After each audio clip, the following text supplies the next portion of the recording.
Doctor Ravi online astrology classes में मैं doctor Ravishankar Ravi आप सभी लोगों का हार्दिक स्वागत करता हूं। दोस्तों, आज का यह वीडियो कर्क राशि वालों के लिए है। 30 अक्टूबर 2023 को दिन के 2:13 पर छाया ग्रह केतु अपना राशि परिवर्तन करके कन्या राशि में चले गए हैं। केतु का गोचरवश हुआ यह परिवर्तन कर्क राशि अर्थात कैंसर साइन वालों के लिए क्या लेकर आया है।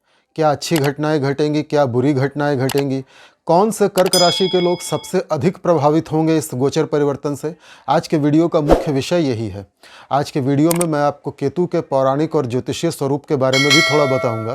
तत्पश्चात मैं आपको बताऊंगा कि यदि केतु का यह परिवर्तन आपके लिए अच्छा है तो आप इसका अधिकतम लाभ कैसे उठा सकते हैं, मैक्सिमम बेनिफिट कैसे ले सकते हैं, और यदि केतु का यह परिवर्तन आपके लिए बुरा है तो आप केतु के दुष्प्रभावों से अर्थात निगेटिव इफेक्ट से कैसे बच सकते हैं।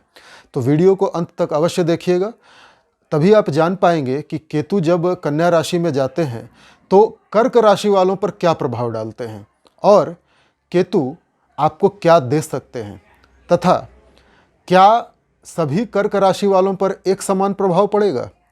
हमारे देश में कर्क राशि के 11,90,50,300 से कुछ ज़्यादा लोग हैं और पूरी दुनिया की बात की जाए तो ये संख्या अरबों खरबों में है। तो क्या सभी 11,90,50,000 लोग एक जैसे प्रभावित होंगे? नहीं। केतु का प्रभाव कर्क राशि के 11,90,50,000 लोगों पर अलग अलग तरीके से पड़ेगा। कुछ लोग अधिक प्रभावित होंगे, कुछ लोग थोड़ा कम प्रभावित होंगे। तो आज के वीडियो का मुख्य विषय यही है कि केतु किस प्रकार से आप लोगों को प्रभावित करेगा। चलिए शुरू करते हैं आज का वीडियो। आगे बढ़ने से पहले एक विनम्र निवेदन करना चाहूँगा, यदि आपने अब तक हमारे चैनल को लाइक और सब्सक्राइब नहीं किया है तो कृपया अब कर लीजिए। यदि आपने अब तक हमारे चैनल को अपने social media accounts Instagram, Telegram, Twitter, Facebook, WhatsApp इत्यादि पे अपने ग्रुप्स में शेयर नहीं किया है तो कृपया अब कर दीजिए। और यदि आपने अब तक हमारे चैनल के बारे में अपने दोस्तों, पड़ोसियों, रिश्तेदारों को नहीं बताया है तो कृपया अब बता दीजिए, ताकि वो लोग भी इस वीडियो को देखें और अधिक से अधिक लाभ उठाएं। दोस्तों, साथ ही मैं आपको ये भी बताना चाहूँगा कि यदि आप डायरेक्ट मेरे इसी वीडियो पे आए हैं तो कृपया अब तक के मेरे सारे वीडियोस देख जाइए, क्योंकि इस वीडियो में कई बार भावों की चर्चा होगी। भावों पे मैंने अलग से वीडियो बनाए हैं। केतु और राहु की चर्चा होगी, राहु के राशि परिवर्तन पर मैंने अलग से वीडियो बनाए हैं। यदि आप वो सब देख जाएंगे तो ये वीडियो आपको समझने में आसानी होगी। चलिए अधिक समय नष्ट नहीं करते, वीडियो लंबा हो जाता है, इसलिए शुरू करते हैं। कर्क राशि वालों के लिए केतु का राशि परिवर्तन क्या लेकर आया है। देखिए, कर्क राशि के लोग, सबसे पहले तो आप ये जानिए कि आप कर्क राशि के हैं भी या नहीं। कैसे पहचानेंगे कि आपकी कर्क राशि है? अपनी अपनी जन्म पत्रिका खोलिए और देखिए, यदि चंद्रमा आपके जन्म पत्रिका में 4 में स्थित है तो आप कर्क राशि के महिला या पुरुष हैं। यह जो राशिफल मैं बता रहा हूँ ये चंद्र गणनाओं पर आधारित है। जातक और जातिका, मेल और फीमेल दोनों के लिए एक समान प्रभावी है। यह गोचर है। अगर आपकी अपनी जन्म कुंडली में केतु की स्थिति अच्छी होगी या कोई अच्छी महादशा चल रही होगी तो इस गोचर का आपको बढ़िया प्रभाव मिलेगा। यदि किसी खराब ग्रह की दशा, अंतरदशा, प्रत्यंतर दशा चल रही होगी, केतु की स्थिति अच्छी नहीं होगी, तो आपको इस गोचर परिवर्तन का बुरा प्रभाव मिलेगा। कौन से कर्क राशि वाले जातक हैं जो सबसे अधिक प्रभावित होने जा रहे हैं इस केतु के गोचर परिवर्तन से? जिन लोगों की उम्र 45 साल से ऊपर हो चुकी है। यदि आप कर्क राशि के हैं और 45 ईयर्स की एज को क्रॉस कर चुके हैं तो आप सबसे अधिक प्रभावित होने जा रहे हैं केतु के इस गोचर परिवर्तन से। अब ये प्रभाव अच्छा होगा या बुरा, ये आपकी जन्म कुंडली पर निर्भर करता है। Depending upon the Ketu's position in your natal chart, results में vary from person to person, conditions applied everywhere. ठीक है, तो अगर आप 45 की उम्र को क्रॉस कर चुके हैं, अगर आप केतु से रिलेटेड काम करते हैं, केतु से रिलेटेड काम क्या क्या होते हैं? केतु से संबंधित कार्य होते हैं सबसे पहले तो समाज सेवा, फिलैंथ्रोपी, मतलब पैसे दे करके दूसरों की मदद करना। यदि आप कोई एनजीओ या ट्रस्ट चलाते हैं, कोई समाज सेवा का काम करते हैं, गरीबों की सहायता करते हैं, उनको अन्नदान, वस्त्रदान, धन दान, श्रम का दान करते हैं उनके साथ मिल करके, या फिर उनको रिहैबिलिटेट करते हैं, उनको रोज़ी रोज़गार का जरिया दिलाते हैं, ये सब यदि आपका कार्य क्षेत्र है तो आप सर्वाधिक प्रभावित होने वाले हैं। यदि किसी भी महीने की 7, 16 और 25 तारीख को आपका जन्म हुआ है, 7, 16 एंड 25 यदि आपकी बर्थ डेट है, तो आप केतु प्रभावित व्यक्ति हैं और इस गोचर परिवर्तन का अगले 18 महीनों तक सबसे अधिक आपके ऊपर प्रभाव पड़ने वाला है। राहु और केतु एक राशि में 18 महीने तक रहते हैं, 1.5 साल। तो केतु अब कर्क राशि वालों के लिए तृतीय भाव में, 3rd हाउस में आ गए हैं। 4, 5, 6 कन्या राशि 3rd हाउस में पड़ती है। तो सबसे ज़्यादा आप ही लोग प्रभावित होने वाले हैं अगले 1.5 सालों तक। राहु और केतु हमेशा उल्टा चलते हैं, 30 डिग्री से शुरू करके 0 डिग्री पे आते हैं, हमेशा वक्री चलते हैं। तो केतु इन दिनों पहले तुला राशि में थे, अब कन्या राशि में आए हैं। यदि आप केतु से संबंधित कार्य करते हैं तो कार्य में सबसे पहला समाज सेवा हो गया। दूसरा, यदि आप मिनिएचर आर्टिस्ट हैं, केतु सूक्ष्मता है, माइक्रो है, छोटी चीज़ें, राहु मैक्रो है, बड़ी चीज़ें। माइक्रोचिप्स यदि आप बनाने का काम करते हैं, किसी प्रकार की इंजीनियरिंग या नैनो टेक्नोलॉजी में काम करते हैं, नैनो टेक्नोलॉजी आजकल बड़ा प्रसिद्ध क्षेत्र है और लगभग हर चीज़ में नैनो टेक्नोलॉजी का इस्तेमाल होता है। चाहे कोई मेडिसिन बनानी हो, यदि आप दवाइयों का काम करते हैं, आयुर्वेदिक, होम्योपैथिक, एलोपैथिक, किसी भी प्रकार की दवा बनाते हैं, तो आप केतु प्रभावित व्यक्ति हैं और दवाइयों के निर्माण में नैनो टेक्नोलॉजी का यूज़ होता है। यदि आप माइक्रोचिप्स बनाते हैं, मोबाइल में लगने वाले SD कार्ड्स माइक्रोचिप्स आते हैं, कार में, हेलीकॉप्टर में, टैंक में, हवाई जहाज़ में, पानी के जहाज़ में, शिप्स में, हर जगह, हथियारों में, बंदूकों में, ऑटोमेटिक जो राइफल्स होती हैं, फाइटर जेट्स होते हैं, सब में माइक्रोचिप का इस्तेमाल होता है। यदि आप ये बनाते हैं तो आप केतु प्रभावित व्यक्ति हैं।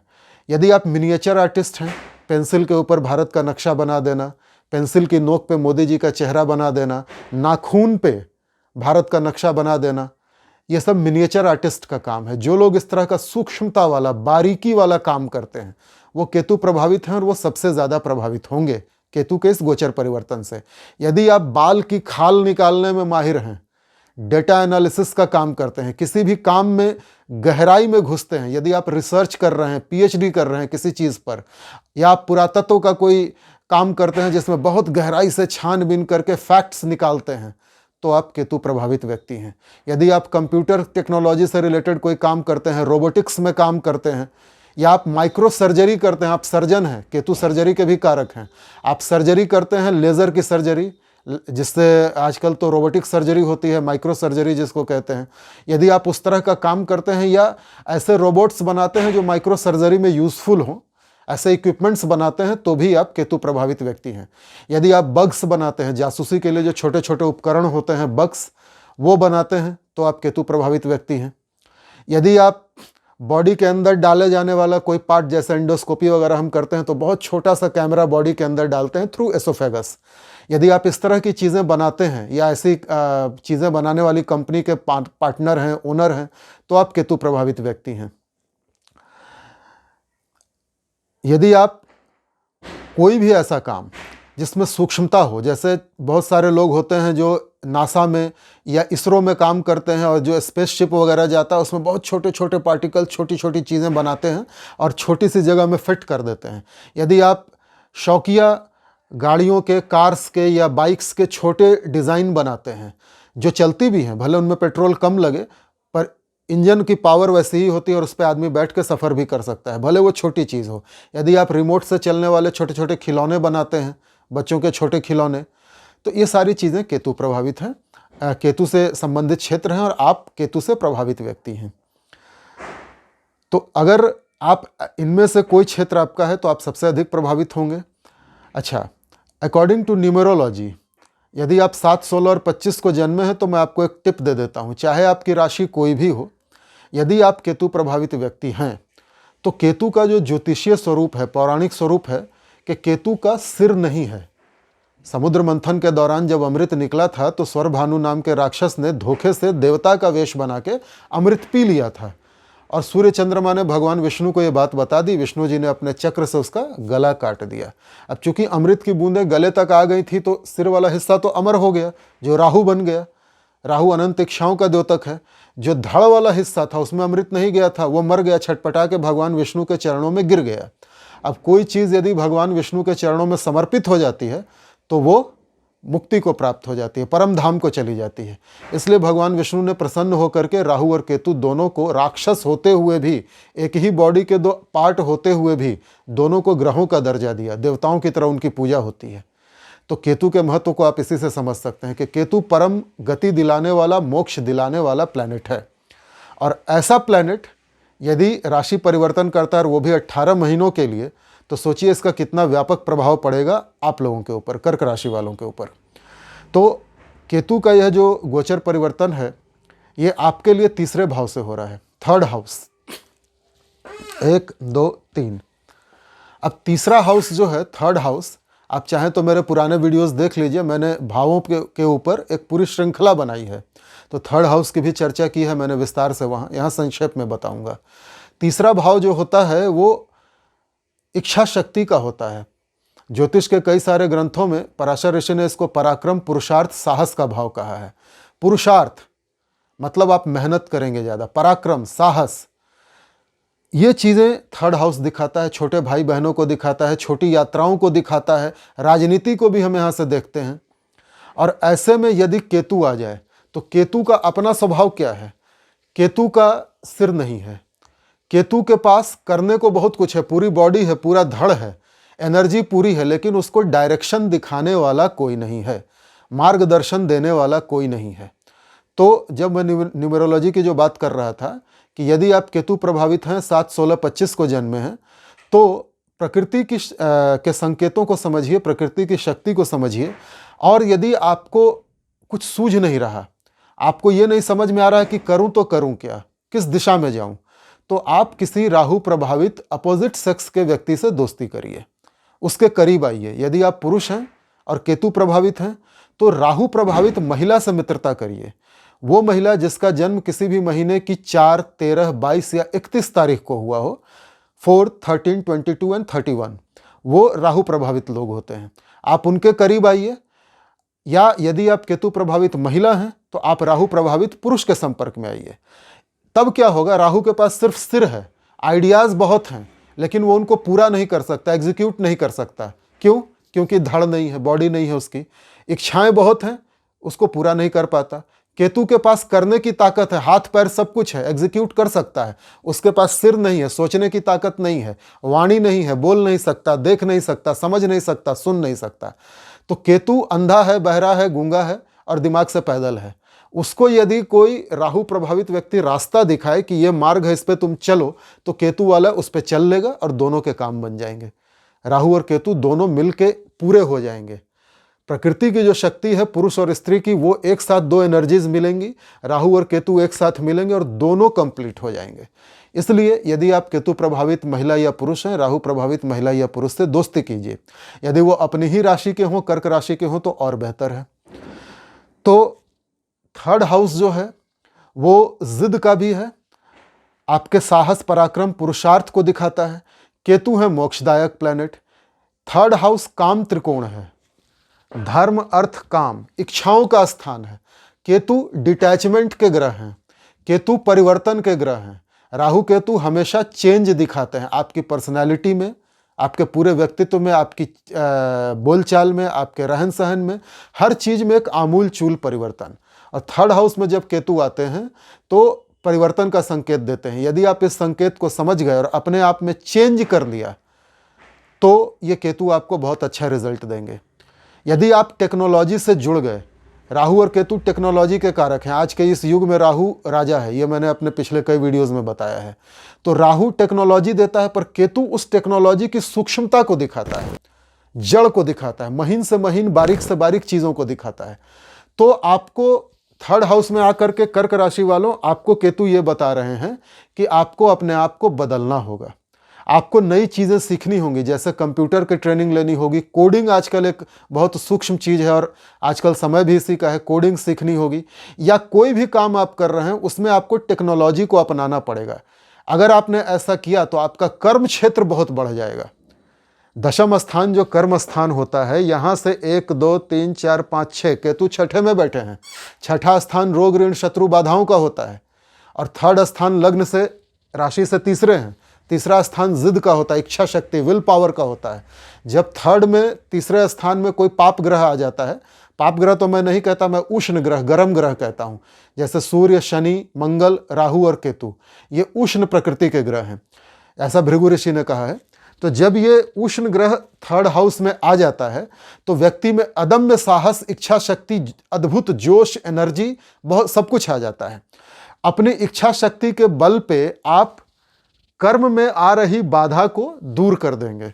तो यदि आप में इच्छा शक्ति तो अब बढ़ जाएगी, यदि आपने उस इच्छा शक्ति का सही डायरेक्शन में उपयोग कर लिया, यदि आपने अपने आप को बदल लिया, परिवर्तित कर लिया, नई टेक्नोलॉजी की सूक्ष्मता को ग्रहण कर लिया, तो आपका मान, प्रतिष्ठा, यश, गौरव सब बढ़ेगा, समाज में बड़ी इज्जत मिलेगी, कर्म क्षेत्र अचानक से बढ़ जाएगा, मित्र मंडली बढ़ जाएगी आपकी, जो मित्र मंडली कह सकते हैं, या उसको काम के संबंधित लोगों का संपर्क आपसे बढ़ जाएगा, इनकम भी बढ़ेगी।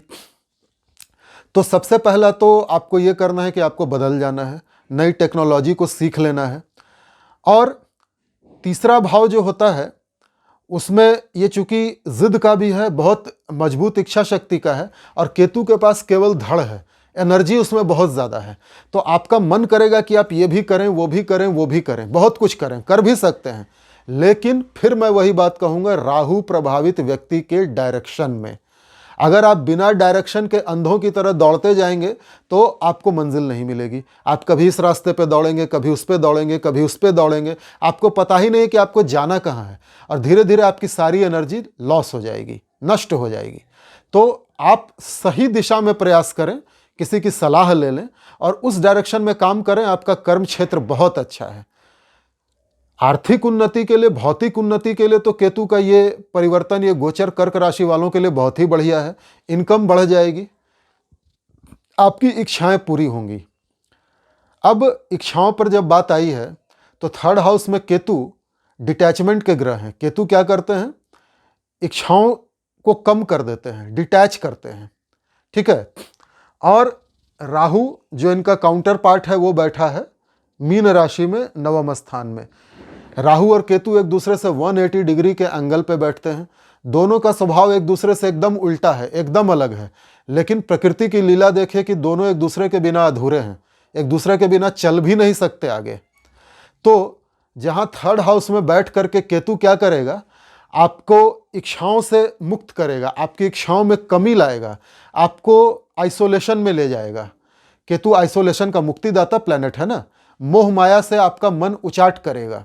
थर्ड हाउस से जो रिलेटेड चीज़ें हैं उनसे कहीं ना कहीं आप डिटैच होंगे। कन्या राशि में जब केतु जाते हैं तो त्याग को दिखाते हैं, शुद्धता, पवित्रता की राशि है कन्या। जैसे नव दुर्गा का रूप 9 कन्याएं, जिनका हम कन्या पूजन करते हैं नवरात्रि में, तो आप समझ लीजिए कि कन्या राशि बड़ी शुद्ध और पवित्र राशि है। जब इस राशि में केतु जाएंगे तो आपका मोह माया से थोड़ा सा मन हटाएंगे, आपको आइसोलेशन में ले जाएंगे, आप इंट्रोस्पेक्शन करेंगे, आत्मनिरीक्षण, आत्मचिंतन करेंगे कि आप किस दिशा में जाना चाहते हैं, आपके जीवन का सही अर्थ क्या है। तो इच्छाओं में कमी आएगी, खासकर काम त्रिकोण है तो काम की इच्छा में, संभोग संबंधित इच्छा में कमी आएगी। वहीं दूसरी तरफ राहु की सीधी सीधी दृष्टि पड़ रही है, यहां से बैठ करके राहु देख रहा है तृतीय भाव को, इच्छाओं को बढ़ाएगा। राहु एक्सपेंशन है, विस्तारवादी ग्रह है, जिस भाव में बैठ जाइए, जिस भाव को देख लो, उससे संबंधित इच्छाओं को अनंत रूप से बढ़ा देता है। तो अब क्या होगा, ये दुविधा वाली स्थिति है। कभी तो आपके मन में ढेर सारी इच्छाएं जन्म लेंगी, जिनमें संभोग भी एक इच्छा होगी, और कभी आपके मन में वो सारी इच्छाएं अचानक से बैठ जाएंगी, खत्म हो जाएंगी। कभी आपको लगेगा कि हर इच्छा को पूरी कर लो, जिंदगी को जी लो, मजे से जी लो, सारे शौक, ऐश मौज सब कर लो। कभी आपको लगेगा इन चीज़ों में कुछ नहीं रखा है, बस परमात्मा की ओर चलते हैं, मंदिरों में, मठों में और आध्यात्मिक जगहों पे जाते हैं। चूंकि केतु की दृष्टि है नवम स्थान पे, धर्म भाग्य भाव के स्थान पे, और नवम स्थान लंबी दूरी की यात्राओं का होता है, धार्मिक यात्राओं का होता है। तो आप इस अवधि में अगले 1.5 साल में 30 अक्टूबर 2023 से 2025 तक आप कई सारी जगहों पर धार्मिक यात्राओं पर जाएंगे, कई सारे मठों में, मंदिरों में, आध्यात्मिक स्थलों में, स्पिरिचुअल प्लेसेस में जाएंगे, कई सारे धार्मिक व्यक्तियों से मिलेंगे, धर्म के मर्म को समझने का प्रयास करेंगे। जो कर्क राशि के युवा लोग हैं 16 से लेकर के 40 के अंदर, उनमें ये इच्छा बड़ी तेजी से उभरेगी। राहु और केतु सडन रिजल्ट देते हैं, अचानक से, तो ये इच्छा बड़ी तेजी से उभरेगी। कई सारे धार्मिक स्थानों की यात्रा हो जाएगी आपकी, धर्म को, आप आध्यात्मिक हो जाएंगे, धर्म को समझने लगेंगे। इच्छा पूर्ति का स्थान जिसमें आप एकांत में जाने वाले हैं, तो आपको अपने मित्रों से आप कटेंगे। केतु की नवम दृष्टि जो है वो एकादश स्थान पे है, लाभ के स्थान पे। अगेन ये काम त्रिकोण है, एक काम त्रिकोण में बैठ के दूसरे काम त्रिकोण को देख रहा है, एक इच्छा पूर्ति के स्थान में बैठ के दूसरे इच्छा पूर्ति के स्थान को केतु देख रहा है। तो इनकम तो आपकी बढ़ा देगा, आपकी कमाई बढ़ जाएगी, कई सारी इच्छाएं पूरी भी हो जाएंगी। ऐसा नहीं है कि केतु भौतिक उन्नति नहीं देते, ऐसा लोग समझते हैं, कई सारे ज्योतिषी भी ऐसा समझते हैं कि केतु सिर्फ मोक्ष देते हैं, मुक्ति देते हैं, इनका सांसारिकता से कोई लेना देना नहीं। ऐसा नहीं है, देने पर आ जाए तो कोई भी ग्रह आपको राजा बना सकता है। तो केतु आपकी इच्छाओं की पूर्ति तो अवश्य करेंगे, किंतु चूंकि एकादश स्थान मित्रों का, बड़े भाई बहनों का होता है, आप इनसे कटेंगे, थोड़ा डिटैच हो जाएंगे। आपको अपने और पराये का फर्क समझ में आ जाएगा। आपको ये समझ आ जाए कि आप कहाँ अब तक अपनी एनर्जी को वेस्ट कर रहे थे, अपना समय कहाँ बर्बाद कर रहे थे, किन लोगों के साथ फालतू में टाइम पास कर रहे थे। अब आप उन लोगों से अपने आप को दूर करेंगे, अपनी मित्र मंडली को थोड़ा छोटा करेंगे और आप अपने ऊपर समय देंगे, इंट्रोस्पेक्शन करेंगे, आत्मचिंतन, आत्ममंथन करेंगे। और ये आत्मचिंतन या आत्ममंथन आपकी आर्थिक और भौतिक उन्नति के लिए बहुत ज़रूरी है। ये आपको समृद्धि देगा, ऐश्वर्य देगा, धन दौलत देगा। बड़े भाई बहनों से थोड़ा सा आप डिटैच होंगे, पर ऐसा नहीं कि उनसे संबंध टूट जाएंगे, संबंध सो रहेंगे, और ये आपके लिए कहीं ना कहीं अच्छा है। मित्रों से धोखा मिलेगा, केतु धोखेबाजी का भी प्लैनेट है। केतु के एक हाथ में झंडा भी है, यह धर्म ध्वजा का प्रतीक है। जैसा मैंने अभी बताया कि इनकम बढ़ेगी, यदि आपने अपने आप को चेंज कर लिया, परिवर्तन कर लिया, तो कर्म क्षेत्र में आ रही बाधाएं, दशम स्थान में आ रही बाधाएं दूर होंगी और आपके नाम का झंडा बुलंद होगा, आपकी कीर्ति पताका फहराएगी। पर साथ ही केतु धोखेबाजी का भी प्लैनेट है। मित्रों से आपको धोखा मिलेगा, जो मैंने अभी कहा कि अपने और पराये की पहचान हो जाएगी। मित्रों से आपको धोखा मिलेगा। यदि आपने इस पीरियड में उधारी दे दिया, किसी को पैसा दे दिया, तो वो पैसा वापस नहीं आएगा, डूब जाएगा, वो मित्र पचा लेगा और उस पैसे को निकालने के लिए आपको उससे संबंध खराब करने पड़ेंगे। मारपीट, गाली गलौज, झगड़े झंझट की स्थिति आ जाएगी और संबंध तो बिगड़ ही जाएंगे। इसलिए मेरी सलाह है कि इन 18 महीनों के दौरान कर्क राशि के व्यक्ति अपने किसी भी मित्र पे भरोसा ना करें। अच्छे से अच्छे, नज़दीकी से नज़दीकी मित्रों पर भी भरोसा ना करें, उनको पैसा उधार ना दें। लोग आपसे पैसे मांगेंगे, थर्ड हाउस में बैठा है ना केतु, आपसे पैसे मांगेंगे लोग, उधार दो उधार दो, और दिया तो गया। ठीक है, अभी आप अपने मित्रों से भी थोड़ा कटेंगे क्योंकि धोखा होने के चांसेस हैं। वाद विवाद बहुत ज़्यादा हो जाएगा। कम्युनिकेशन का स्थान है तीसरा स्थान। कम्युनिकेशन, चाहे आप बोल के कम्युनिकेट करें, चाहे आप लिख के कम्युनिकेट करें, चाहे आप गा के कम्युनिकेट करें, चाहे जिस फॉर्म में कम्युनिकेट करें, ये कम्युनिकेशन का स्थान है। तो आपका कम्युनिकेशन यदि रिटन फॉर्म में है, कंप्यूटर पे टाइप कर रहे हैं, ब्लॉग लिख रहे हैं, किताबें लिख रहे हैं, किताबें छपने के भी चांसेस हैं। इस पीरियड में आप कोई भी पुस्तक लिखें जो धर्म से रिलेटेड हो, आध्यात्म से रिलेटेड हो, तो वो छपेगी। कम्युनिकेशन आपका बढ़िया होगा, केतु ये देगा। तीसरा स्थान कंधे, शोल्डर को दिखाता है, गले को दिखाता है, शोल्डर को दिखाता है, बाहों को दिखाता है। तो आप यदि कुछ सीखना चाहते हैं, कोई म्यूजिकल इंस्ट्रूमेंट बजाना सीखना चाहते हैं, या फिर आप पेंटिंग सीखना चाहते हैं, कम्युनिकेशन का माध्यम है, म्यूजिक कम्युनिकेशन का माध्यम है। यदि आप कोई स्पोर्ट्स सीखना चाहते हैं, कोई खेल वगैरह सीखना चाहते हैं जिसमें हाथों का इस्तेमाल ज़्यादा होता है, तो ये समय आपके लिए बहुत बढ़िया है। ये 18 महीने आप सीख लेंगे, बड़ी आसानी से ग्रैब कर लेंगे और सूक्ष्मता से, बारीकी से सीखेंगे। यदि आप कंप्यूटर रिलेटेड कुछ सीखना चाहते हैं तो समय अच्छा है। तो बोलने को छोड़ करके बाकी जितने कम्युनिकेशन के माध्यम हैं वो आपका बहुत तगड़ा हो जाएगा। हाँ, बोलते समय दो चीज़ें होंगी। एक तो ये कि आप वाद विवाद बहुत ज़्यादा करेंगे, बहस करेंगे, क्योंकि तीसरा स्थान कम्युनिकेशन है, केतु बैठ गया। केतु आपकी जिद को बढ़ा देगा, इच्छा शक्ति को मजबूत कर देगा। तीसरे स्थान में कोई भी उष्ण ग्रह बैठता है तो ये बहुत ही अच्छा होता है। तो केतु आपकी इन चीज़ों को, एग्रेशन को बढ़ा देगा। तो आप बहस आगे चल के झगड़े में कन्वर्ट हो जाए, इस तरह की चीज़ें भी होंगी। अपने भाइयों के साथ होंगी, छोटे भाई बहन हैं उनके साथ भी हो सकती है, उनसे संबंध खराब हो सकते हैं। तो छोटे भाई बहनों से यदि संबंध रखना हो अच्छा, तो कम से कम बहस ना करें, मुंह पे कंट्रोल रखें। मित्रों से बहस होगा, रिश्ते खराब होंगे। पर यदि आप किताबें लिखेंगे तो किताबें छप जाएंगी और उनसे आपकी कर्म स्थान में बड़ी वृद्धि होगी, मान प्रतिष्ठा यश गौरव बढ़ेगा, झंडा बुलंद होगा। तो केतु एक ही भाव में बैठ करके एक ही राशि वालों के लिए एक समान रिजल्ट नहीं देते। अधिकतम चीज़ें तो अच्छी देंगे, पर कुछ चीज़ें जो है वो थोड़ा सा स्लाइटली डार्क हो सकती हैं। रोग, गले के रोग, ईएनटी के रोग बहुत ज़्यादा होंगे। गले में जिनको टॉन्सिल वगैरह की समस्या है वो बढ़ जाएगा, गले में दर्द होगा, छोटी मोटी सर्जरी भी हो सकती है। केतु हल्की सर्जरी के भी कारक होते हैं। इसके अलावा सर्दी खांसी की समस्या, गले में बैक्टीरियल इन्फेक्शन वगैरह हो जाए, गले में चोट लगे, किसी प्रकार की वाणी की समस्या आ जाए, कंधे में दर्द, सर्वाइकल स्पॉन्डाइलिटिस, चूँकि मैं फिजियोथेरेपिस्ट हूँ, डॉक्टर हूँ, इसलिए मेडिकल टर्म्स यूज़ कर लेता हूँ। Cervical spondylitis, peri arthritic shoulder जिसको फ्रोजन शोल्डर भी कहते हैं, any inflammatory condition surrounding your shoulder joint is peri arthritic shoulder. ये हो सकता है आपके कंधे में, गर्दन की नसों में, सर्वाइकल रीजन में नर्व कंप्रेशन हो सकता है। कुछ बहुत ज़्यादा केतु पाप प्रभावित होगा तो डिस्क हर्निएशन भी हो सकता है। कंधे से लेकर हाथों तक में, उंगलियों में दर्द हो सकता है और अचानक से विदाउट एनी रीज़न ये दर्द बढ़ जाएगा, क्योंकि थर्ड हाउस में केतु आ गए हैं। थर्ड हाउस शोल्डर का, हाथों का है। अब केतु हैं तो उष्ण ग्रह, चाहे कितना भी अच्छा करें कुछ तो अपना निगेटिव असर भी देंगे, थोड़ा बहुत हल्का फुल्का। शोल्डर डिसलोकेशन भी हो सकता है, शोल्डर इंजरी हो सकती है, शोल्डर फ्रैक्चर हो सकता है। कोई वजन गिर गया कंधे पर, आप जिम करने गए, अचानक से भारी वेट उठाया और शोल्डर डिसलोकेट हो गया। एक्सीडेंट हो गया, शोल्डर में चोट लग गई, शोल्डर डिसलोकेट हो गया, टूट गया, फ्रैक्चर हो गया यहाँ पे। ये सारी चीज़ें हो सकती हैं, सावधान रहिएगा, घबराइएगा नहीं। वीडियो के अंत में केतु के उपाय भी बताऊंगा, पर ये सावधानियां हैं। केतु की पंचम दृष्टि 1 2 3 4 5, पंचम दृष्टि पड़ रही है सप्तम स्थान, 7th हाउस, पति पत्नी का स्थान, व्यापार का स्थान। अब यहाँ भी केतु दो प्रकार के रिजल्ट देंगे।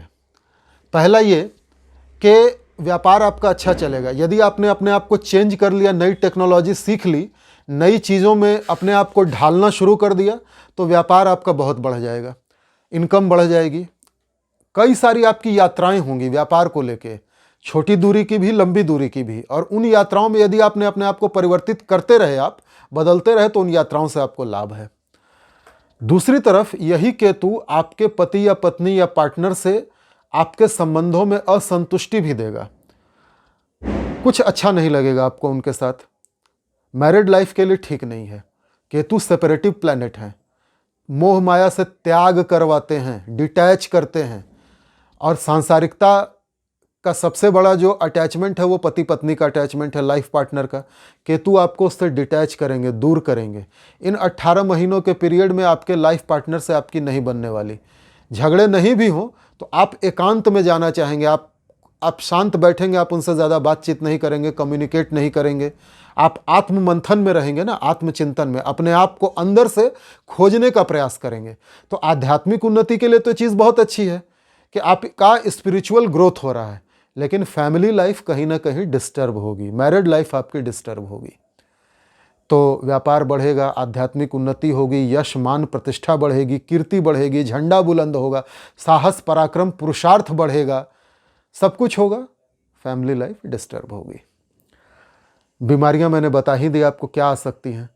जो पुरुष हैं उनमें प्रोस्टेट या किडनी की बीमारियां हो सकती हैं। किडनी की बीमारी महिलाओं को भी हो सकती है। जो महिलाएं हैं उनमें पीसीओडी, पॉलीसिस्टिक ओवेरियन सिंड्रोम, या फिर यूट्रस रिमूवल जैसी, क्योंकि केतु सर्जरी के भी कारक है ना, तो यूट्रस में कोई प्रॉब्लम आ सकती है और यूट्रस रिमूव किया जा सकता है। गर्भाशय, बच्चेदानी को सर्जिकली गायनेकोलॉजिस्ट निकाल सकते हैं, ऐसी स्थिति आ सकती है महिलाओं में। पुरुषों की प्रोस्टेट की सर्जरी हो सकती है। इसके अलावा केतु कई बार चूंकि सूक्ष्मता के कारक हैं तो बैक्टीरियल इन्फेक्शन, सूक्ष्म जीवों का इन्फेक्शन भी देते हैं। अब वो इन्फेक्शन पेशाब में हो जाए, किडनी में हो जाए, या आपके कहीं भी लोअर बॉडी पार्ट में हो जाए, तो इस पर भी ध्यान रखेंगे। पानी ज़्यादा पिएंगे। पानी क्या होता है, टॉक्सिन्स को रिलीज करता है बॉडी से, तो पानी आप जितना पिएंगे और डिटॉक्सिफायर कुछ लेते रहें, बॉडी में कचरा ना जमे तो आपके लिए अच्छा रहेगा। केतु की सप्तम दृष्टि आ रही है धर्म भाग्य भाव के स्थान पे, तो मैंने बता ही दिया कि धार्मिक उन्नति के लिए बहुत अच्छा है, भाग्य आपका साथ देगा कदम कदम पे। और केतु की नवम दृष्टि आ रही है एकादश स्थान पे, आपकी इच्छाओं की पूर्ति होगी, इनकम बढ़ जाएगी। अब आते हैं केतु के उपायों पर। अच्छा, एक चीज़ और मैं बताना भूल गया, ये सारे रिजल्ट आपको तब और ज़्यादा मिलेंगे जब आपकी कुंडली में केतु की दशा चल रही हो। इस वक्त depending upon the Ketu's position in your natal chart, यदि आपकी जन्म कुंडली में अभी केतु की ही महादशा चल रही है और केतु यदि आपकी जन्म कुंडली में कन्या राशि में ही विराजमान है, तो ये सारे प्रभाव डबल इम्पैक्ट देंगे आपको, मतलब 2 गुना 3 गुना अधिक शक्ति से आपके ऊपर अच्छा या बुरा जो भी प्रभाव होगा वो पड़ेगा। अब केतु आपकी जन्म कुंडली में किसी अच्छे स्थान में बैठे हैं, राजयोग बना रहे हैं, शुभ ग्रहों से दृष्ट हैं, तो प्रभाव अच्छे होंगे। यदि केतु बुरे स्थानों में बैठे हैं, दुर्योग बना रहे हैं, किसी अन्य पाप ग्रह या उष्ण ग्रह की दृष्टि में हैं, तो ये प्रभाव बुरे होंगे आपके लिए। कोई अच्छी महादशा चल रही है आपके जन्म कुंडली में, तो ये प्रभाव आपके लिए अच्छे होंगे। केतु की निगेटिव जो इफेक्ट है उनका वो कम हो जाएगा। यदि कोई बुरे ग्रह की दशा चल रही है तो केतु का निगेटिव रिजल्ट बढ़ जाएगा। So results may vary from person to person, इस तरह से आप समझेंगे। जातक और जातिका दोनों के लिए सेम रहेगा रिजल्ट। कुछ मुख्य बातें जो है वो सभी कर्क राशि के 11,90,50,300 लोगों के लिए एक जैसी हैं, और कुछ उनकी बर्थ चार्ट में जो केतु की पोजीशन है उस पर थोड़ा बहुत परिणामों में अंतर आ सकता है। चलिए उपायों पे चर्चा करते हैं जल्दी जल्दी। उपायों से पहले एक बात और आपको बताना चाहूँगा। जब आप मेरा चैनल खोलते हैं तो आपको एक ज्वाइन बटन वहाँ पे दिखता होगा। ये ज्वाइन बटन है हमारे चैनल का मेंबरशिप लेने के लिए। उसमें 3 तरह की मेंबरशिप हमने रखी है। मेंबरशिप का फ़ायदा क्या है? कुछ ऐसे वीडियोस जो एक्सक्लूसिव होते हैं वो सिर्फ अपने मेंबर्स के लिए मैं बना करके डालूंगा। बाकी सारे लोगों को वो वीडियो दिखेगा, मतलब सर्च में दिखेगा, नोटिफिकेशन में दिखेगा, उसको वो ओपन नहीं कर सकते, देख नहीं सकते। मेरे जो मेंबर्स होंगे वो उन एक्सक्लूसिव वीडियोस को देख सकते हैं। उन वीडियोस में मैं पामिस्ट्री, न्यूमेरोलॉजी, इससे संबंधित या तंत्र मंत्र से संबंधित कुछ बातें बताऊंगा, कुछ टोटके बताऊंगा जो आपके लिए लाभकारी होंगे। वो exclusively only for my members, उनके लिए होंगे वो वीडियोस। कुछ ऐसे लोग होंगे, ऐसे मेंबर्स जिनके कमेंट्स का मैं डायरेक्ट जवाब दूंगा उनको, हर कमेंट का।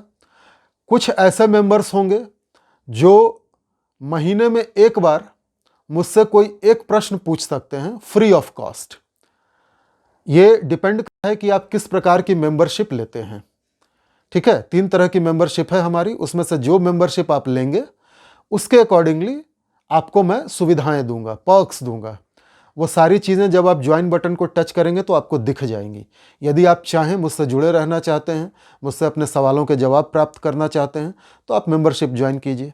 इसके अलावा यदि आप अपनी कुंडली पढ़ने में असमर्थ हैं, जो मैंने अभी आपको बताया, आप अपनी जन्म पत्रिका खोल के देखें और आपको फिर भी समझ ना आए और आप मुझसे अपना कुंडली विश्लेषण करवाना चाहते हैं, अलग से मेरा समय चाहते हैं, तो उसके लिए आप दिए गए व्हाट्सएप नंबर पे मैसेज भेजें। कृपया मैसेज भेजें, फ़ोन ना करें, मैसेज भेजें और हमारा स्टाफ आपको सारी प्रक्रिया बताएगा।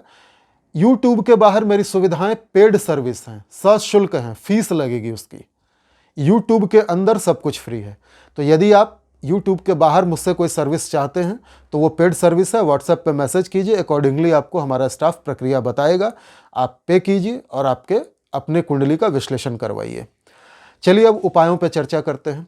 केतु का सिर नहीं है, गर्दन कटी हुई है। केतु चूंकि हेडलेस प्लैनेट हैं, इसलिए गणेश जी इनके देवता बनते हैं। आपको याद होगा कि भगवान शंकर ने त्रिशूल चला करके गणेश जी का सिर काट दिया था और बाद में हाथी का सिर रखा गया था। तो केतु के अधिष्ठाता देव गणेश जी हैं, गणपति महाराज। अगर आपको केतु को काबू करना है तो भगवान गणेश की पूजा प्रारंभ कर दीजिए। प्रत्येक बुधवार को दूर्बा और हरी मूंग गणेश जी पर अर्पण कीजिए 2 लड्डुओं के साथ। गणेश जी मोदक प्रिय हैं। और साथ में ओम गंग गणपतये नमः का जाप कीजिए।